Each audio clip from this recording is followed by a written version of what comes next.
Welcome to the Ohio GOP video blog. We're at City Hall in Columbus, where the Democrats who hated one-party rule at the state level but seem to have no problem with it here are starting to feel the heat in the race for mayor.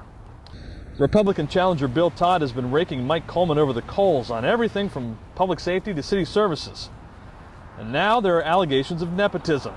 It seems Coleman, who was tapped by Governor Strickland to head up his transition committee, hired his wife, Frankie, which is a big no-no according to the Ohio Ethics Commission. Clearly a violation of basic Ohio government ethics law. It's only common sense that you shouldn't engage in nepotism. It's only common sense that that's not an appropriate stewardship of public money. It's only common sense that no one that has that lack of ethical understanding and ability shouldn't be in public office. Expect to hear a lot more from Bill Todd this summer, and visit his website, votebilltodd.com, for more. Just up the street at the Statehouse, Republicans are continuing to get the work of the people done. On Thursday, the Senate passed Joint Resolution 1, which protects private property rights from overzealous local governments. We talked with State Senator Kevin Coughlin, who introduced one of the bills.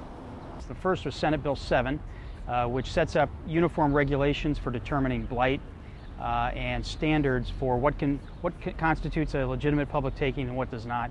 And the second was Senate Joint Resolution 1, which I've sponsored, which is a constitutional amendment. And if it passes the legislature, it'll go on to be on the ballot this November for the voters to decide. What it would do is it would say that, first of all, you can't take property for the purpose of building up the public coffers. And second, whatever the legislature passes applies to all communities, even those that have home rule.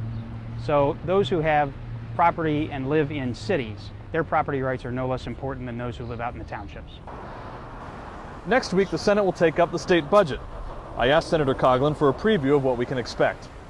All of our amendments are due at the end of this week, and so we'll be poring over hundreds of amendments from all the members of the Senate over the weekend and deciding what we can agree on and get consensus on and amend it into the bill probably next week. But I think that what you can expect out of the Senate is that we will continue to build on the successes we've had in school funding. I think you'll see a major announcement next week that makes college more affordable and puts a college degree within reach of more Ohioans by addressing the issue of tuition caps and the amount of money that we spend on our universities and making significant changes to the proposal as it came over from the House. We're looking very closely at the proposals to expand Medicaid and other programs for health care and how we can ensure those who are uninsured in our state and truly need assistance in getting that. And I think that you'll see a continuation of what we started last session, and that is our tax reform. You're not going to see, probably one of the most important things in this budget is what you're not going to see. You're not going to see a lot of tinkering with the tax reform that we passed last year that was designed to put a big open for business sign out on our state and bring jobs into our state by cutting the income tax 21%, cutting the sales tax in half, and eliminating the corporate franchise tax and the tangible personal property tax, which was two antiquated business taxes that were keeping jobs away from our state. So thankfully, we haven't had any changes to that, and we're going to continue down that path. For updates on Republican action at the Statehouse, visit our website, ohiogop.org. Now on to the Democrats and Attorney General Marc Dann. First, he had to fire his top cop for double dipping, basically taking a paycheck from his old job as a desk officer in Youngstown while staying on the payroll at the state.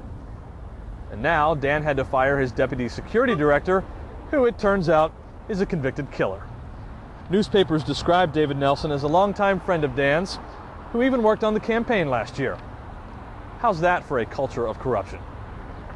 Thanks for watching the Ohio GOP video blog. For more, visit our website, ohiogop.org.